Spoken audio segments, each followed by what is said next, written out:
दोस्तों, मैं हूं रोबिन और आप देख रहे हैं रोबिन रिएक्शन। एक बार फिर से आप लोगों का स्वागत है, या फिर मैं आप लोगों के सामने फिर से एक बार आ चुका हूं एक नई मूवी के ट्रेलर पे रिएक्शन करने के लिए। और आज जो ट्रेलर है वो बहुत थोड़ा सा खास है मेरे लिए, क्योंकि वो पहला मेरा नॉन हिंदी ट्रेलर है। मैंने साउथ की मूवीज़ पे रिएक्शन दिया है, बट वो या तो सबटाइटल्स थे या वो हिंदी डब थी। बट पहली बार मैं एक नॉन हिंदी जो रीजनल मूवीज़ हैं, जैसे कि मराठी सिनेमा, मैं उसके एक मूवी के ट्रेलर पे रिएक्ट करने जा रहा हूँ। और ये रिएक्शन मैं बहुत पहले करना चाहता था, जब ये मैंने ट्रेलर ड्रॉप हुआ था तभी करना चाहता था, लेकिन टाइम नहीं मिल पाया। तो मैंने सोचा क्यों ना मैं आप लोगों के साथ इसे शेयर करूं। और ये फिल्म का नाम है सरसेनापति हम्बीराव। जी हाँ, जो मराठा इतिहास में जो एक वॉरियर थे संभाजी महाराज के टाइम पर, उनके ऊपर एक स्टोरी लिखी गई है और एक फिल्म को पहली बार बड़े पर्दे पे दिखाया जा रहा है। इससे पहले कभी भी ऐसा हुआ नहीं है। अब ये मैं नहीं जानता कि क्या कारण था इसका, वो आप भी आप बताइए मुझे। लेकिन पहली बार ऐसा हो रहा है कि इतिहास में एक मराठा वॉरियर के ऊपर, जो ज़्यादा फेमस नहीं है एज इन इतिहास के पॉइंट ऑफ व्यू से नहीं, हम लोगों के पॉइंट ऑफ व्यू से, कि जो नहीं जानते अपनी हिस्ट्री को, जिन्होंने हिस्ट्री को उतना पढ़ा नहीं है, उतना जाना नहीं है। क्योंकि हमने जो अब तक पढ़ा है वो सिर्फ मुगल्स के बारे में पढ़ा है, और अपनी जो हिस्ट्री थी वो हमें ना तो पढ़ाई गई, ना हमने कभी जानने की कोशिश की। पर अब अच्छा लगता है कि कुछ मेकर्स हैं जो नॉन रीजन, जो रीजनल तौर पर फिल्म्स को लेकर आ रहे हैं, और पब्लिक का उन्हें प्यार भी मिल रहा है। और इस फिल्म का जो निर्देशक कर रहे हैं वो हैं परवीन तराड़े जी, जो इस फिल्म में लीड रोल भी कर रहे हैं।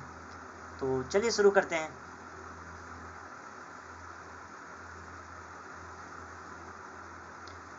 पहले मैं बोल देता हूँ, मुझे मराठी बिल्कुल नहीं आती है, तो मैं सिर्फ विजुअल से समझने की कोशिश करूँगा कि क्या चल रहा है फिल्म में। ये है पूरा मराठा साम्राज्य हिंदी है, और ये रायगढ़ हिंदी है। अब हिंदुस्तान हमारा है, तो अचानक ये हम्बीरराव नाम की आंधी कहाँ से? ये आंधी है या कोई हल्की हवा? जणू सह्याद्रीचा कडा, श्वास रोखुनी खडा.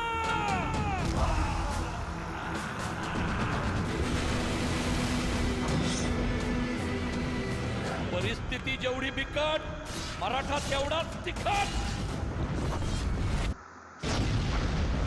हो, शिवाजी महाराजांसारखा राजा कधीच कोणा एकाचा नसतो. तो एकाच वेळी समद्या रयतेचा असतो. पण त्याआधी स्वराज्यात ही संभाजी नावाची मोहीम जी उभी राहिली आहे त्याचं काय? संभाजीला समजून घेण्याकरता तुम्हाला तुमचं काळी शिवाजीचं करावं लागेल. कारण संभाजी पुन्हा एकदाच माफ करतो, नंतर गुन्हेगार साफ करतो. मी आता औरंगजेबाला पुन्हा दिल्लीला नाही जाऊ देणार. इथेच कुठेतरी सह्याद्रीच्या कुशीत झोपवतो. त्याला खड्ड्यापर्यंत आणायची जबाबदारी माझी. तुमच्यासारखा मामा प्रत्येकाला मिळो.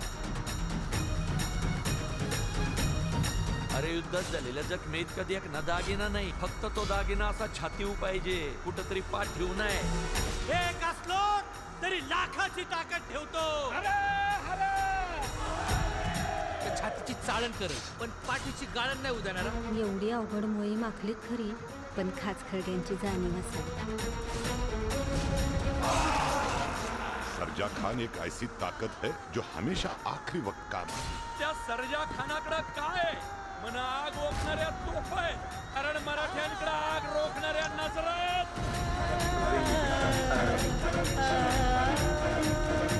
अब जंग का ऐलान कर दो, जो इन मराठों ने जिंदगी में कभी देखी नहीं होगी. जय भवानी. आज आपला भगवा मातीत नाही, गनिमाच्या छातीत रोवायचा. I can feel the intensity in the dialogues. मुझे समझ नहीं आया, बट सरसेनापति, वाह, सीखो बॉलीवुड वालों, ऐसे बनाते हैं ट्रेलर। बहुत ही बेहतरीन ट्रेलर। ये मेरा पहला नॉन मराठी, पहला नॉन हिंदी ट्रेलर था, और बहुत ही बेहतरीन तरीके से प्रेजेंट किया गया है। चीज़ों को जिस तरीके से दिखाना चाहिए, एक विजुअल जो जॉय होनी चाहिए कि आप क्या दे रहे हो अपने ऑडियंस को, वो इस ट्रेलर में दिख रहा है। और सबसे बड़ी बात, अब विजुअल्स चाहे ऊपर नीचे हो सकते हैं, लेकिन जो हिस्ट्री है, आप इतिहास से छेड़छाड़ नहीं कर सकते, इतिहास से छेड़छाड़ नहीं कर सकते, क्योंकि ना तो ऑडियंस उतनी बेवकूफ़ है और ना ही जो देखने वाले हैं, जो जिन्होंने इतिहास को पढ़ा है वो। पर मैंने एक चीज़ देखी है, जिस तरीके से अब इन फिल्मों का एक राइज हो रहा है, जो बॉलीवुड के अंदर नहीं, ऑल ओवर द इंडिया जो रीजनल सिनेमा है, वो भी अब चीज़ों को पहचानने लगा है कि इंडियन ऑडियंस अपना इतिहास जानना चाहती है, वो फेक हिस्ट्री को नहीं जानना चाहती जो हमें पढ़ाई गई है, वो उस गलत इतिहास को सुधारना चाहती है। तो जो मेकर्स हैं वो भी समझ रहे हैं कि किस तरीके से चीज़ों को दिखाया जाएगा, उनको रिप्रेजेंट किया जाएगा। जिस हिसाब की ये ट्रेलर लग रहा है, जिस हिसाब से ये ट्रेलर लग रहा है, मैं अश्योरिटी मैं बिल्कुल कह सकता हूँ कि ये फिल्म बहुत ही बेहतरीन होने वाली है। और जिस तरीके से एक मराठी सिनेमा जो इवॉल्व हुआ है कुछ सालों के अंदर, सैराट, फिर मुल्सी पैटर्न, एंड देन और भी फिल्में हैं, मुझे नाम याद नहीं आ रहा उनका। उसके बाद एक अभी फिल्म एक आई थी जो भी हिस्ट्री के ऊपर ही थी, पावनखिंड, वो उसका ट्रेलर आपको गूज़बम्प दे देता है। आपने 300 मूवी देखी होगी, लियोनाइडस के बारे में आप जानते होंगे, लेकिन कितने लोगों को उस पावनखिंड के बारे में पता है? शायद ही किसी को नहीं, जबकि वो हमारा इतिहास है। तो आप देख सकते हैं किस तरीके से हमें हमारे इतिहास से दूर रखा गया जानबूझकर। हमें वो हिस्ट्री पढ़ाई गई जो हमारे लिए किसी काम की नहीं थी, और वो इतिहास हमसे छुपाया गया जो हमें जानना चाहिए थे, जिस पे हमें गर्व करना चाहिए था। अब मैं थैंक्स कहना चाहता हूँ, मैं बिल्कुल धन्यवाद देना चाहता हूँ उन मेकर्स को जो इस तरीके की फिल्में ला रहे हैं, हमारे उन अनसंग वॉरियर के ऊपर फिल्में बना रहे हैं, जिन्हें जानना चाहिए लोगों को, जिन्हें हमारे बच्चों को, हमारी आने वाली जनरेशन को जानना चाहिए। और जिस तरीके का इसकी प्रोडक्शन वैल्यू है, और जिस तरीके का इसका जो एक सिनेमैटिक यूनिवर्स, जो एक सिनेमाटोग्राफी है, पृथ्वीराज के ट्रेलर से ये ट्रेलर मुझे बहुत ज़्यादा अच्छा लगा। उस ट्रेलर में इतना पीला पीला कर दिया गया था कि आपकी आंखों में दर्द होने लगेगा उस रंग को देखकर।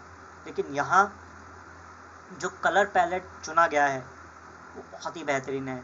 जो नदी के सीन्स हैं और जो सूरज के पास के जो सीन्स हैं, जो दो कैरेक्टर का इंटरेक्शन दोनों के बीच में, और फिर एक मुग़ल जो इन्वेजन दिखाया गया है, बिल्कुल बहुत बेहतरीन तरीके से डिपिक्ट किया गया है। अब कुछ लोगों का सवाल रहता है, मैंने बहुत से लोग हैं मेरी जानकारी में, मेरे दोस्त भी हैं, वो भी ये कहते हैं कि अब अचानक ऐसा क्या है कि एक के बाद ये राष्ट्रवादी फिल्में आती जा रही हैं, कि अचानक मेकर्स को भारत का इतिहास याद आ गया। तो ऐसा नहीं है, कुछ लोग बनाना चाहते हैं लेकिन समय सही नहीं रहता, कुछ लोगों के पास इंटेंशंस होती है पर उनके पास वो बजट नहीं होता, और कुछ लोग बनाते तो हैं लेकिन वो ऐसी खिचड़ी बना कर रख देते हैं, सिर्फ उन्हें पैसों से मतलब होता है, चाहे वो पानीपत हो या कुछ और चीज़ें हों। और कुछ लोगों के पास इंटेंशन भी होता है, पैसा भी होता है, प्रोडक्शन वैल्यू भी होती है, पर वो ऐसी चीज़ें बनाते हैं जो ना तो इंडिया के, भारत के इतिहास को दिखाती हैं और ना उससे कोई न मतलब होता है। मुझे आज भी याद है, हिंदू सरकार नाम की एक फिल्म आई थी, 2011 या 12 की बात है, और वो फिल्म 1972 इमरजेंसी के दौर की फिल्म थी। वो फिल्म एक कैरेक्टर के ऊपर थी, हिंदू सरकार नाम की, और वो इमरजेंसी के दौर की थी।